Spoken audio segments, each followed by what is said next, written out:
स्वागत है आकांक्षा शुक्ला जी, वक्तव्य प्रस्तुत कीजिए।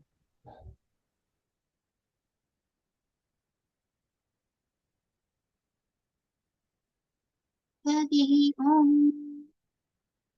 अस्मद्गुरुभ्यो नमः। अस्मत्परं गुरुभ्यो नमः। अस्मत्सर्वगुरुभ्यो नमः। श्री राधा कृष्णाभ्यां नमः। श्रीमते रामानुजाय नमः।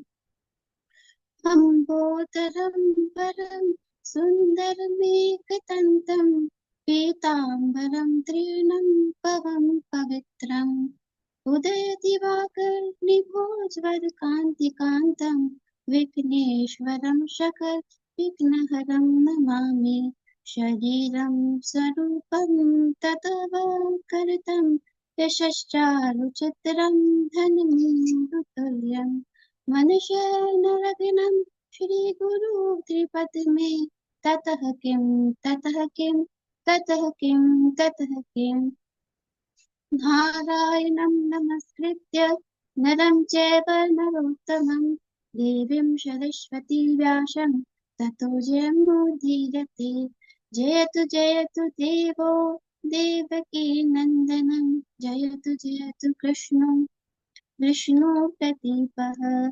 जयतु मेघ श्यामल कोमल रङ्गं जयतु पृथिवी भारनाशो मुकुन्दम् कृष्ण तव दीप पदपङ्कजराञ्जिते अदमे विशोदित मानराजहंसः प्राणप्रणाय समेत कफवाति पित्तये कण्ठारोधनिधौ स्मरन् कुतस्ते ब्रह्मापीडं नटवररूपं कर्णयो करिकारं विभद्रवासः कनककपीशं पैजन्ती च मालां गन्धावेणुधरसुधया पूरनभूविविन्दः वृन्दावनं गमनं प्रविशद्गीतकीर्तिः करारविन्देन पदारविन्दं मुखारविन्दे विनिवेशयन्तं पटयप्रतस्य पुटेशभागं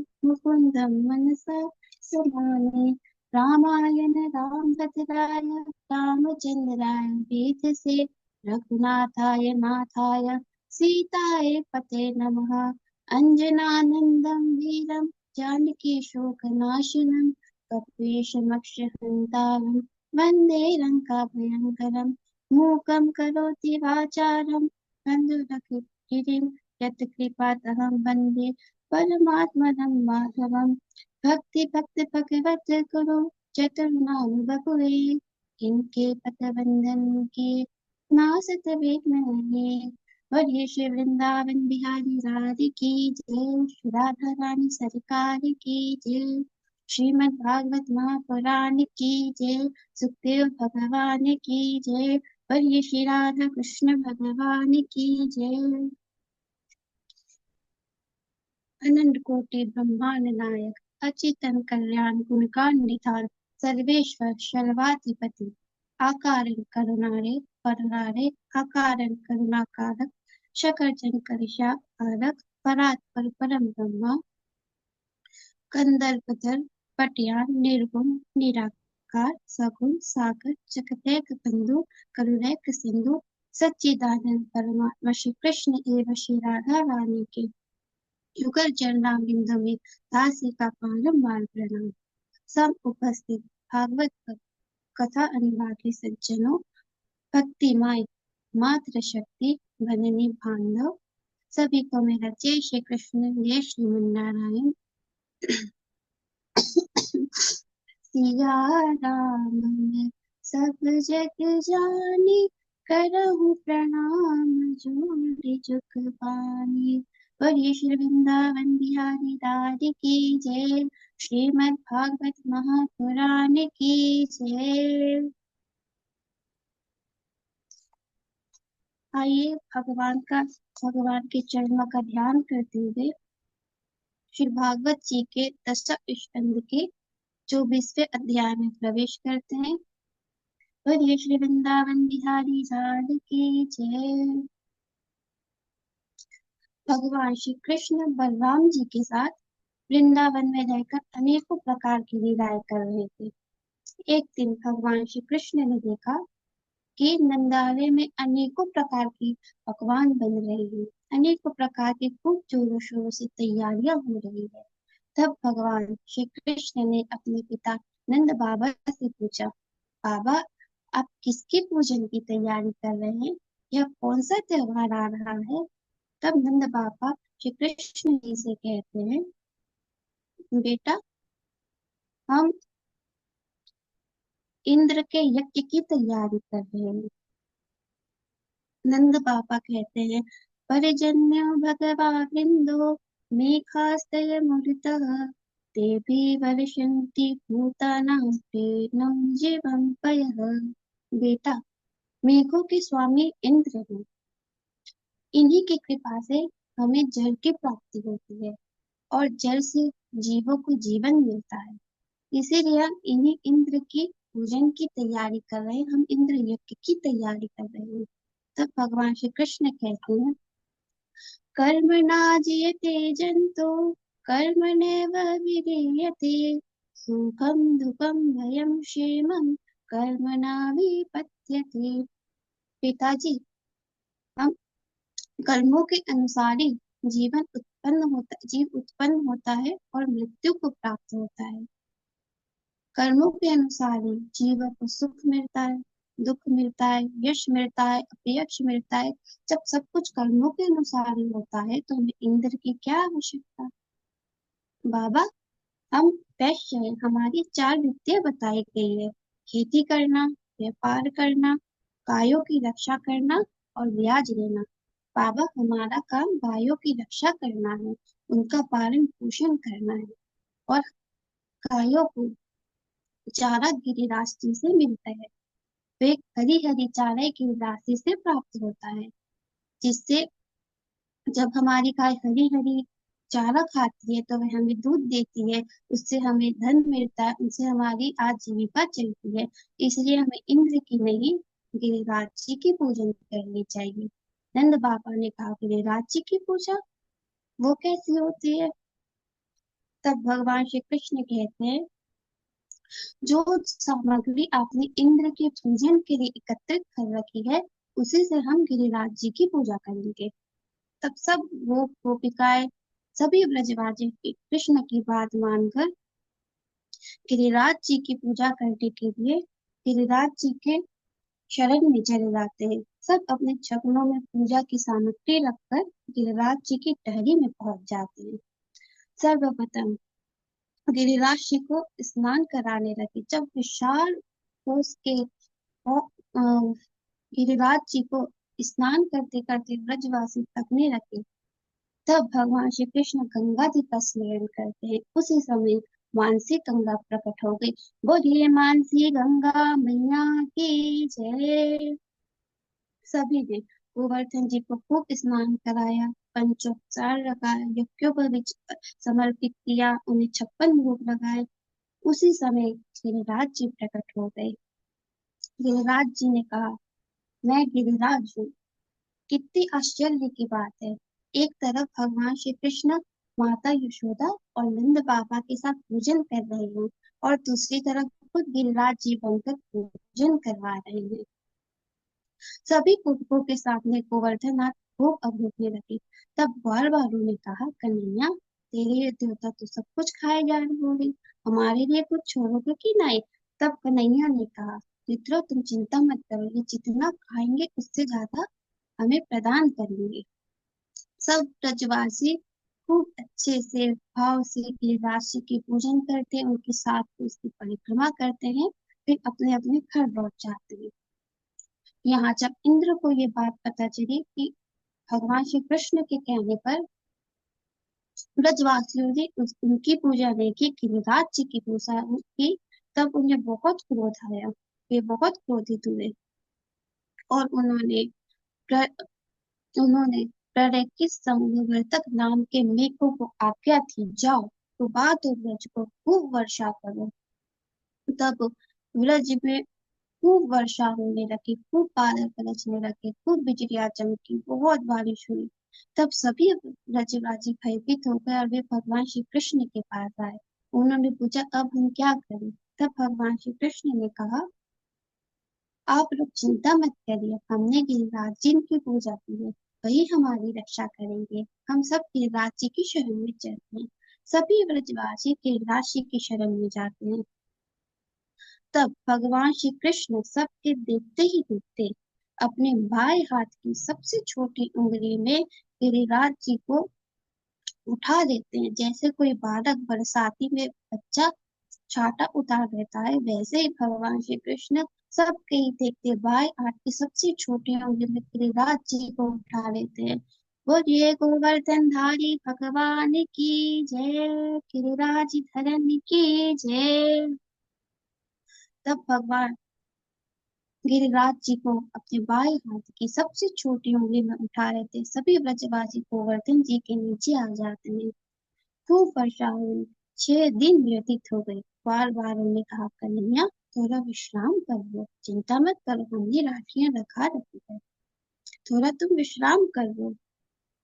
जैसे ही श्री कृष्ण ने अपनी उंगली थोड़ी सी नीचे की, सबकी राखियां टूट टूट कर गिरने लगी। बार बार उन्हें पूछा, तुम्हें इतना बल कहाँ से आ गए हो? कन्हैया ने कहा, कुछ माखन को बर बर, कुछ गोविंद करी सहाय, श्री राधा जी के कृपा से मैंने गोवर्धन गिरि उठाए। भगवान श्री कृष्ण 7 दिनों तक गोवर्धन को बाएं हाथ की छोटी उंगली में धारण करके रखते हैं। 7 कोष को गिरवर, 7 वर्ष को श्याम, 7 दिवस परिते धरियो, पर्यो गिरधारी नाम। बोलिए गिरधारी भगवान की जय। गोवर्धन को धारण करने के कारण उनका एक नाम गिरधारी हुआ।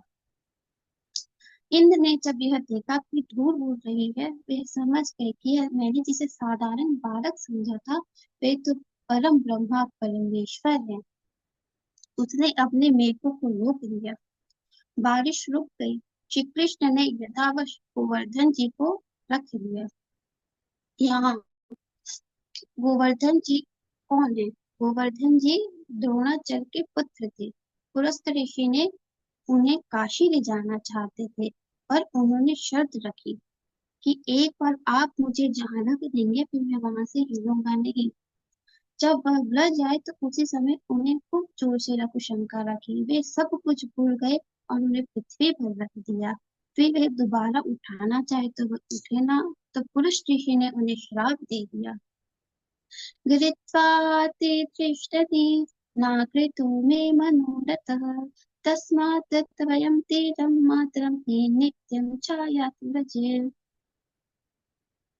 तुमने मेरे मनोरथ को पूर्ण नहीं किया है, इसलिए जाओ, मैं तुम्हें श्राप देता हूँ। प्रतिदिन तुम तिर तिर करके खटते जाओगे। ब्रजवासियों ने नंद बाबा से पूछा, क्वप सप्तन्यो बालः क्व महावीति विदारिणम् ततो नो जायते शंका वचनात् त्वमात्मजे। भैया नहीं, कहाँ यह 7 वर्ष के बालक और कहाँ इतने बड़े गिरिराज जी को उठाना? नंद बाबा सही सही बताए। यह गोपों ने सब गोपों ने पूछा। तब नंद बाबा ने कहा, आप लोग शंका मत करिए। जब गंगाचार्य जी नामकरण संस्कार करने के लिए व्रज में आए थे, तब उन्होंने बताया था कि इनके गुण साक्षात नारायण जी के समान होंगे। यह सब की विपत्तियों से रक्षा करेंगे। वहां बड़ी बड़ी विपत्तियों से हम सबकी रक्षा करेंगे। यहाँ एकांत में सुरभि गाय को लेकर देवराज इंद्र कृष्ण के पास आए। सूर्यभिका ने अपने दूत से श्री कृष्ण का अभिषेक किया और उन्हें गोविंद नाम प्रदान किया। बोलिए गोविंद भगवान की जय। जो गायों की रक्षा करे उसे गोविंद कहते हैं। देवराज इंद्र ने भगवान से क्षमा मांगी। आकाश गंगाजल से उन्हें स्नान कराया, उनके चरणों में प्रणाम किया, उनकी स्तुति की और वे स्वर्ग की यात्रा की। एक दिन एकादशनिरालाः सम्यपर्जनार्दनं स्नानं तु नन्दस्तु कारिन्द्या तवादशरमाविशत्। श्री सुखदेव जी परीक्षित जी से कहते हैं, एक बार कार्तिक शुक्ल पक्ष की पावन पर्व था। नंद बाबा ने एकादशी का व्रत रखा था। रात्रि के 12 बजे थे। सूर्य बेरा देवे उसे ब्रह्म मुहूर्त समझ के यमुना जी पे स्नान करने चले गए। तब वरुण लोक के दूत उन्हें वहां से पकड़कर ले गए। जब प्रातः काल नंद बाबा घर नहीं लौटे तो सभी व्रजवासी भगवान श्री कृष्ण उन्हें खोज करने के लिए व्रज में निकल गए। भगवान श्री कृष्ण ने यमुना जी के किनारे बाबा के वस्त्र देखे, तब वे समझ गए। नंद बाबा को लेने के लिए वे वरुण लोक पहुंच गए। वरुण जी ने जैसे ही भगवान श्री कृष्ण को देखा, वे उसे देखकर सिंहासन से खड़े हो उठे। भगवान श्री कृष्ण को सिंहासन पर बैठाया, पार्थ यज्ञ से उनकी पूजन की और उनकी स्तुति की। अत्यमे निपत्योदेहु ये वैश्य विधि प्रभु तव पात भजो भगवान पापो परमात्मनः। प्रभु, आज मेरा मनोरथ पूर्ण हो गई। आज मेरा यह शरीर धारण करना सफल हो गया। मुझे आपके चरणों की सेवा की प्राप्ति हुई है। प्रभु, आज्ञा करें, आपका आगमन किस कारण हुआ है? तब भगवान श्री कृष्ण ने कहा, आपके सेवकों ने मेरे बाबा यहाँ ले आए हैं, मैं उन्हीं को लेने आया हूँ। तब वरुण जी ने कहा, अनजाने में मेरे सेवकों से अपराध हुआ है, आप उन्हें क्षमा कर दीजिए। तब वरुण जी ने रत्नों के साथ भगवान श्री कृष्ण और नंद बाबा को विदा किया। नंद बाबा ने ब्रजवासियों को जब वरुण की सारी वृत्तांत सुनाई, तब सभी ब्रजवासी सोचने लगे कि क्या भगवान श्री कृष्ण हमें भी अपने धाम का दर्शन कराएंगे। भगवान तो अंतर्यामी है, वे तो सबकी मन की बात जान लेते हैं। भगवान श्री कृष्ण ने ब्रजवासियों को ब्रह्मांड घाट ले आए। जैसे ही ब्रजवासियों ने उसमें डुबकी लगाई, वे अपने आप को गौरव धाम ले पाए। वहां सभी की चर्चाएं पूजाएं थी। भगवान श्री कृष्ण की बड़ी सवारी निकली। एक बार बालू ने देखा, कृष्ण को देखा तो वो जोर से आवाज लगाई, कन्हैया, गैया चराने ना चढ़नी। एक सेवक ने उस ग्वार वालों को खूब जोर से डांटा। कहा, कहाँ के ग्वार आ गए, ये हमारे राजा धीराज है, यह हमारे राजा धीराज है, ये अब गाय नहीं चलाते। तब ग्वार वालों ने कहा, पिता न पुत्र पर पार्यत शो, माता यशोदा न सुतं प्रयाति, गावश्च निव्राति वयान्ति, कथं व समुद्र वैकुंठ लोके। जहाँ नंद बाबा अपने पुत्र कन्हैया की ताड़न नहीं करते, जहाँ मैया यशोदा लाला को लोरी नहीं सुनाती, जहाँ कन्हैया गैया नहीं चराते, वहां हमें नहीं रहना। उस वैकुंठ लोक में हमें नहीं रहना। जैसे ही ग्वार बालों ने यह विचार किया, वे अपने आप को वृंदावन में पाए। भगवान श्री कृष्ण ने मृत भक्षण की लीला के द्वारा पृथ्वी तत्व का शोधन किया। कालिया नाग मर्दन के द्वारा जल तत्व का, स्वयमासुर के उद्धार के द्वारा आकाश तत्व का, त्रिनावत के उद्धार के द्वारा वायु तत्व का और दावानल का पान करना अग्नि तत्व का शोधन किया। ब्रह्मादिते साधुत तर्प कंदर्प तर्प जयति श्रीपतिर्भूपे रास मंडल मंडप। कामदेव ने ब्रह्मादि देवता पर विजय प्राप्त कर ली। उसका अभिमान बढ़ गया। उसके अभिमान मर्दन करने के लिए भगवान श्री कृष्ण ने रास लीला का संकल्प लिया। यह रास लीला की कथा अगले दिवस में कहूंगी। आज का मैं भगवान के चरणों का ध्यान करते हुए अपने वाणी को यही विराम दूंगी, और जितनी भी मुझसे त्रुटियां हुई होंगी उसके लिए मैं क्षमा चाहूंगी, और आगे प्रयत्न करूंगी कि और मैं सुधार करूं, अच्छे से बोल पाऊं। भगवान की कृपा हम सब पर बनी रहे। गुरु जी के मार्गदर्शन से हम सब अच्छे से प्रयास करें और सफल हों। बोलिए श्री राधा कृष्ण भगवान की जय। श्रीमद् भागवत महापुराण की जय। श्री सुखदेव जी महाराज की जय। बोलिए श्री राधा कृष्ण भगवान की जय। जय जय श्री राधे, जय जय श्री राधे, जय जय श्री राधे। ठीक है, बहुत सुंदर आकांक्षा शुक्ला जी, बहुत अच्छा आपका वक्तव्य रहा। दूसरा वक्तव्य है, और आपका परिश्रम, आपका अध्ययन बहुत ही बढ़िया है। माँ शारदा की भी बड़ी कृपा है आपके ऊपर। स्पष्ट वक्तव्य और मधुर वाणी। ठीक है, लगे रहिए आप, धीरे धीरे बहुत अच्छा हो जाएगा। एक शैली जो श्रोताओं को समझा करके कहना चाहिए वो वक्ता को, वो पूर्ण प्रतिभा अभी से आपके अंदर है, और धीरे धीरे और अच्छा हो जाएगा। बहुत बढ़िया। गुरु जी आपका आशीर्वाद हम सब पर बना रहे। सभी सभी प्रसन्न हैं।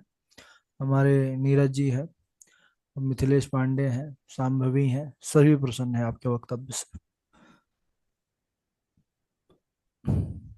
ठीक है।